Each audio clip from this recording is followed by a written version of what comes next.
ఇక్కడికి రండి. Yeah, okay.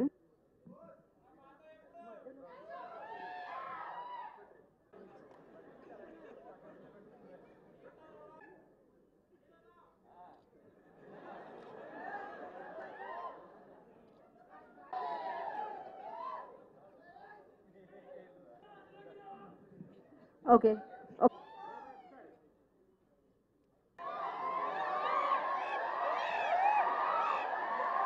ఈ నగరానికి ఏమైంది? For having me in this film, really. I think Shivam Bhaje for me is a pure destiny film. I really could have not asked for a better film at this point. And the film and the team, it's just turned out to be such a family. Shivendra sir for making me looking as pretty as I do on screen. For just being phenomenal. First of all Shivam Baje team అందరికీ నా best wishes చెప్తున్నాను. Trailer చాలా బాగుంది. So in fact నేను నిన్ననే చూశాను.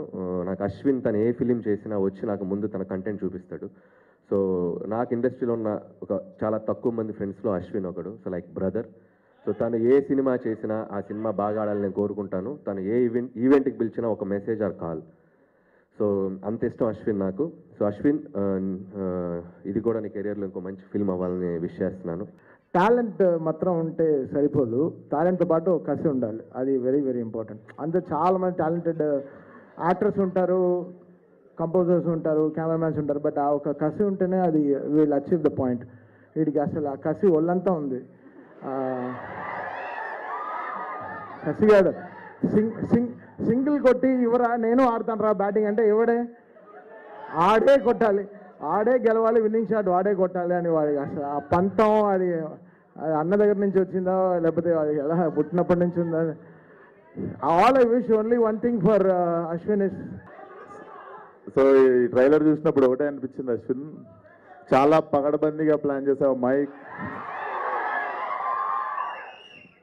So బేసిక్గా ఆ మ్యూజిక్ ఏంది గురు, తమనన్న నువ్వు కూడా కొట్టినావు కదా వెనక 2-3 డప్పులు. నిజం చెప్పు, దుమ్మలు అదురుతున్నాయి, ఏమంటారు దాన్ని, కడుపులు అదురుతుండే. Definitely very impactful trailer. Ashwin, this film should ఇది ఉండిపోవాలనుకుంటున్నాను నీ కెరియర్లో. లైక్ బిఫోర్ హిడింబ కాదు, శివం బజే. బిఫోర్ శివం బజే, ఆఫ్టర్ శివం బజే అవ్వాలనుకుంటున్నాను నీ కెరియర్లో. ఈ శివం బజే అనే సినిమా నా దగ్గరికి వచ్చింది అప్పుడు నాకు ఫస్ట్ మహేశ్వర్ రెడ్డి గారు ప్రొడ్యూసర్ గారు తీసుకొచ్చారు ఈ కథని. సార్ పాయింట్ వినంగానే నాకు చాలా యూనిక్ కాన్సెప్ట్ ఇది, మీకు అది ఆ కాన్సెప్ట్ మీరు సినిమా చూసినప్పుడు మీరు అనుకుంటారు చాలా బెస్ట్ కాన్సెప్ట్ అని. ఆ పాయింట్ తీసినప్పుడు ఎవరు ఏంటి డైరెక్టర్ అనగానే ఒక అప్సర్ అని చెప్పారు. అప్సర్ అనగానే నేను అసలు ఇదేంటిది బీయింగ్ ఏ ఒక కమ్ అంటే ఒక ముస్లింగా ఈ కథ ఎలా రాశారు మీరు ఇది అని అడిగాను. ఐఎమ్ నిజంగా రెడ్డి గారు ఒక్కసారి ముందుకు రండి. ఐ ఫెల్ట్ లైక్ ఈ ఇద్దరు కాంబినేషన్ నాకు అర్థం కాలేదు అసలు.